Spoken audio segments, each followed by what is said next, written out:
Is our right to self-custody our digital assets in jeopardy with the current version of the Clarity Act? I think over the long term, most people aren't going to want to. The majority of the population does not want to self-custody. The equivalent that I could give you would be, prior to the 1960s, people took stock certificates and put it in their house, like in their safe. That's effectively what you're doing with your crypto. You're buying it on an exchange and then you're moving it to a storage device that you have ownership of. There's just a lot of liability with that and responsibility that comes along with it. You don't get the assurances of holding it in institutional custody with the insurance and other things, but there's a lot of assets that just don't have the infrastructure is not built for it yet, right? Like we're still waiting on HBAR and XDC over there at Anchorage. We've been hounding them for a year trying to get that, across the line. But as of now, they've done it on the B2B side, but they haven't done it on the wealth management side. So stuff like that, Hash, I've talked about that one on here before. I mean, there's a lot of different digital assets that you're probably going to have to hold on your Ledger or your Tangent wallet or your Decent wallet, whatever cold wallet solution you're using. We like Decent.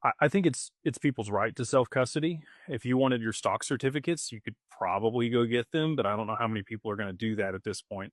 Right? Like it's much easier and safer to transfer those electronically and have them held with a custodian. That's why BNY Mellon has, 60 plus trillion dollars in AUC or assets under custody.